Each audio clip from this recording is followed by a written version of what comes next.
எல்லோருக்கும் வணக்கம். நம்ம ஆன்மீகம் இன்ஃபோ தமிழ் சேனலுக்கு உங்களை அன்புடன் வரவேற்கிறேன். இன்று நம்ம வீடியோவில் பொதுவாக இந்த காலகட்டங்கள்னா எப்படி இருக்கும் என்பதை பற்றி தாங்க பார்க்க போகிறோம்.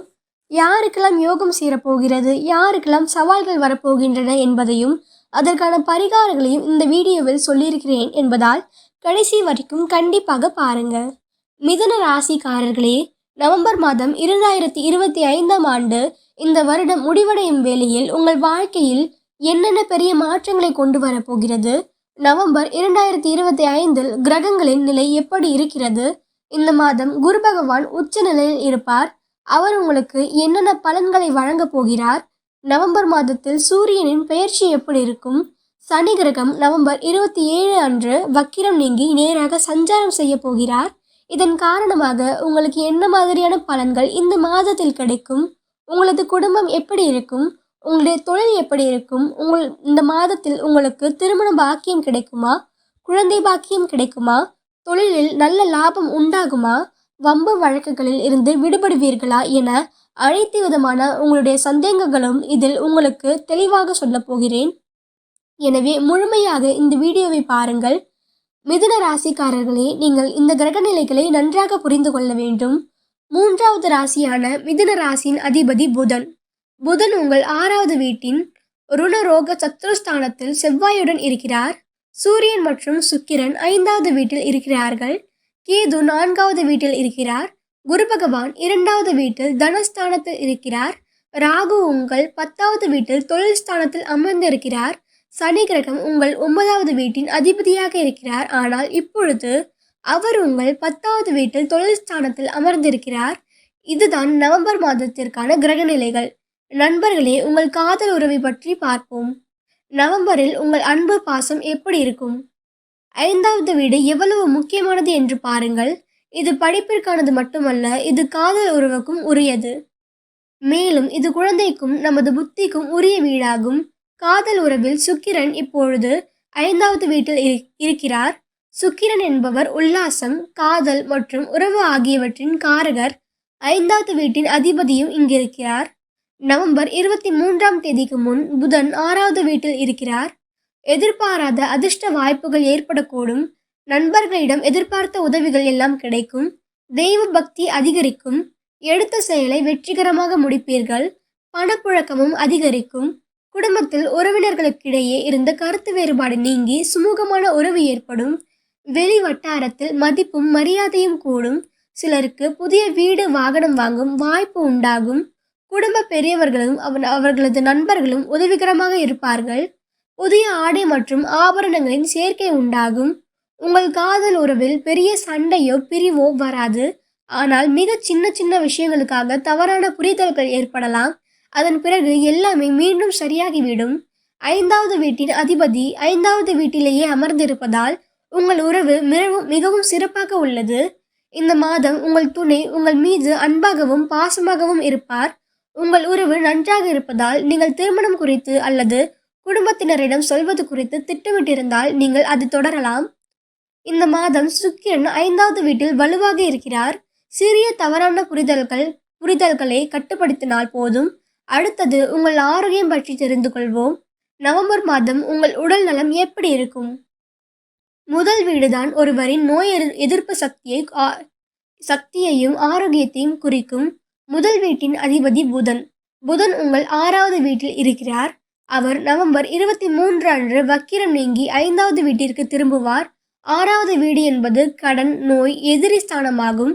பெண்களால் சில பிரச்சனைகள் ஏற்படக்கூடும் என்பதால் எச்சரிக்கையாக இருக்கவும். கணவன் மற்றும் மனைவிக்கிடையே கருத்து வேறுபாடுகள் ஏற்படக்கூடும். ஒருவரையொருவர் அனுசரித்து செல்வது நல்லது. சகோதர வகையில் சில சங்கடங்கள் ஏற்பட்டு நீங்கும். அக்கம் பக்கத்தில் இருப்பவர்களின் விஷயங்களில் தலையிட வேண்டாம்.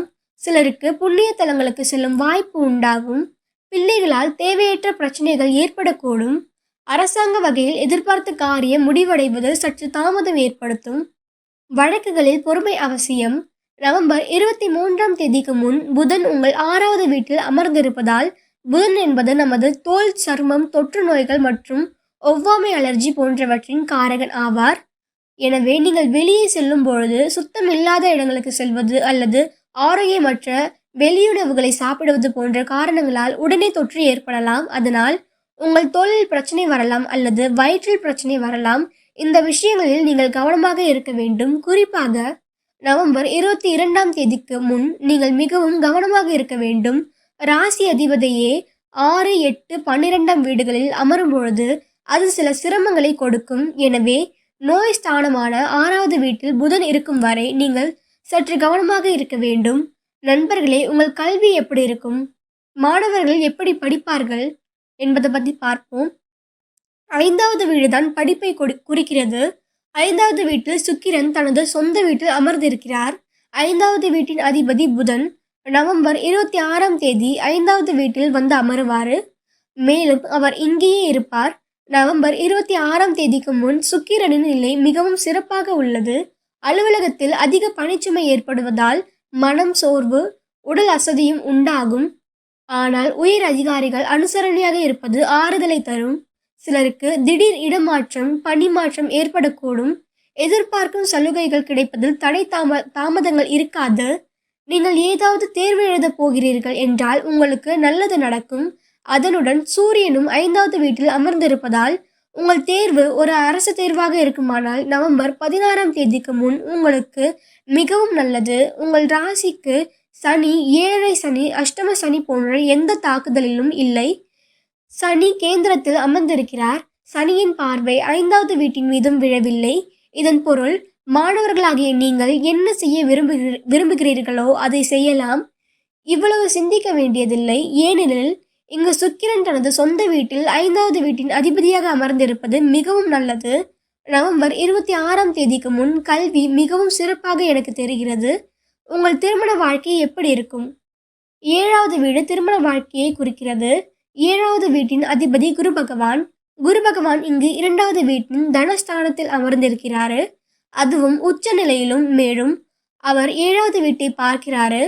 திருமண வாழ்க்கை நன்றாக இருப்பதுடன் குரு பகவான் இங்கு உச்சமாக இருப்பதால் உங்கள் துணைக்கு அவர்களின் நிதி நிலைமையில், வியாபாரத்தில் நல்ல வளர்ச்சி கிடைக்க வாய்ப்புகள் உள்ளது. தொழில் மற்றும் வியாபாரத்தில் முன்னேற்றமான சூழ்நிலையை காணப்படுகிறது. உழைப்புக்கேற்ற ஆதாயம் கண்டிப்பாக கிடைக்கும். பங்குதாரர்களுடன் இணக்கமான சூழ்நிலையை காணப்படும். ஆனாலும் மறைமுக பிரச்சனைகளை சமாளிக்க வேண்டியிருக்கும். மாத பிற்பகுதியில் கொடுக்கல் வாங்கலில் கவனம் சற்று தேவை. ஏனெனில் குரு இங்கு உச்சமாக அமர்ந்திருப்பது மிகவும் நல்ல இடமாகும். மேலும் அவர் உங்களுக்கு லாபம் தருபவராகவும் இருக்கிறாரு. திருமண வாழ்க்கையில் நீங்கள் சில பெரிய திட்டங்களை தீட்டலாம். நீங்கள் குடும்ப கட்டுப்பாடு குறித்து திட்டமிடுகிறீர்கள் என்றால் இந்த மாதம் மிகவும் உகந்ததாக இருக்கும் எனக்கு தெரிகிறது. இதனுடன் குரு பகவான் உங்கள் 10வது வீட்டை பார்க்கிறாரு. உங்கள் துணையின் முழு ஆதரவும் உங்களுக்கு இருக்கும். குடும்பம் மற்றும் உறவினர்களுடன் சில பிரச்சனைகள், கருத்து வேறுபாடுகள் இருந்திருந்தால் அவை இப்பொழுது தீர்க்கப்பட்டு ஒரு நல்ல தீர்வு காணப்படும். நண்பர்களே, அடுத்த மிக முக்கியமான விஷயம் அதிர்ஷ்டம், தொழில், வேலை மற்றும் வியாபாரம் பற்றி பார்ப்போம். 9வது வீடு அதிர்ஷ்டஸ்தானம். 10வது வீடு தொழில் ஸ்தானம். அதிர்ஷ்டத்தின் அதிபதி சனி. சனி இப்பொழுது 10வது வீட்டில் அமர்ந்திருக்கிறாரு. அவர் கேந்திரத்தில் அமர்ந்திருக்கிறார். சனியின் 7 சனி, அஷ்டம சனி போன்றவை உங்களுக்கு இல்லை. இங்கு ஒரு நல்ல தொடர்பு உருவாகிறது. அதிர்ஷ்டத்தின் காரகரான குரு பகவான் அதிர்ஷ்டத்தின் அதிபதியான சனியை பார்க்கிறாரு.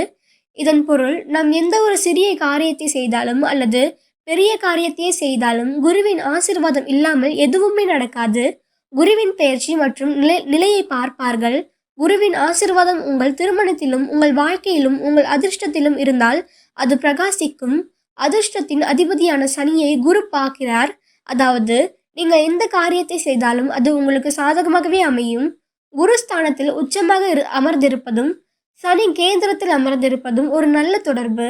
நீங்கள் ஏதேனும் முதலீடு செய்ய நினைத்தால் நீங்கள் அதை தாராளமாக செய்யலாம். நீங்கள் எந்த ஒரு சுப காரியத்தை செய்ய நினைத்தாலும் அதையும் செய்யுங்கள். உங்கள் அதிர்ஷ்டம் உங்கள் பக்கம் உள்ளது. இப்பொழுது தொழில் பற்றி பேசினால் 10வது வீடு தொழில்துறையை குறிக்கிறது. 10வது வீட்டின் அதிபதி குரு. 9வது வீட்டின் அதிபதி சனி. 10வது வீட்டின் அதிபதி குரு உச்சமாகி தனஸ்தானத்தில் அமர்ந்து மீண்டும் 10வது வீட்டையை பார்க்கிறாரு. அதிர்ஷ்டத்தின் அதிபதி சனியும் 10வது வீட்டில் இருக்கிறாரு. பதவி உயர்வு கிடைப்பதற்கான வாய்ப்புகள் மிக சிறப்பாக உள்ளன. நீங்கள் மனதில் வைத்திருக்கும் எந்த ஒரு திட்டத்தையும் செயல்படுத்த வேண்டும். அதை தொடங்க வேண்டும். இது உங்களுக்கு மிகச் சிறந்த பலனை தரும். இங்கு தொழில் மிகவும் சிறப்பாக உள்ளதால் சனி 10வது வீட்டில் இருப்பதால் உங்களுக்கு பொறுப்புகள் அதிகமாகும். நீங்கள் கடினமாக உழைக்க வேண்டியிருக்கும். நீங்கள் ஓடியாடி வேலை செய்ய வேண்டி வரும்.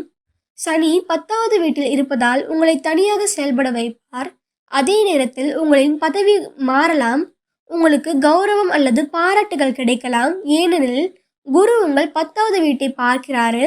உங்கள் நிர்வாகத்திறன், தகவல் தொடர்பு, வேலை செய்யும் திறன் ஆகியவை இங்கு மேம்படும். குரு தனஸ்தானத்தில் உச்சமாக அமர்ந்திருப்பதால் பொருளாதாரமும் உயரும். வங்கியின் மீதான உங்கள் கடன் மதிப்பு உயரும். நீங்கள் பேசுவதும் உங்கள் விளக்கமும் மிகச் சிறப்பாக இருக்கும். மொத்தத்தில் உங்கள் தொழில் எனக்கு இங்கு மிகச் சிறப்பாக தெரிகிறது. நான் வியாபாரத்தை பற்றி பேசினால் இந்த மாதம் வியாபாரத்திற்கு நல்லது. குறிப்பாக நவம்பர் 20 அல்லது 22ஆம் தேதிக்கு பிறகு வியாபாரம் இன்னும் சிறப்பாக செல்லும். உங்கள் அதிர்ஷ்டம் நன்றாக இருப்பதால் வியாபாரமும் நிச்சயமாக வளரும். நீங்கள் புதியதாக தொடங்க அல்லது மேலும் வளர திட்டமிட்டால் உங்கள் முயற்சிகள் வெற்றியடையும். குடும்பத்தை நிர்வகிக்கும் பெண்களுக்கு உறவினர்கள் மத்தியில் மதிப்பும் மரியாதையும் கூடும். கணவரின் அன்பும் அவர் வழி உறவினர்களால் நன்மைகளும் ஏற்படும். சிலருக்கு வெளியூர் புண்ணிய ஸ்தலங்களுக்கு செல்லும் வாய்ப்புகள் உண்டாகும். அலுவலகத்துக்கு செல்லும் பெண்களுக்கு சலுகைகள் கிடைப்பதில் தாமதம் சற்று ஏற்படத்தான் செய்யும். இந்த வீடியோ உங்களுக்கு பிடித்திருந்தால் ஒரு லைக் போடுங்க. உங்கள் ராசியை கமெண்டில் எழுதுங்க. நம்ம சேனலை மறக்காம சப்ஸ்கிரைப் பண்ணுங்க.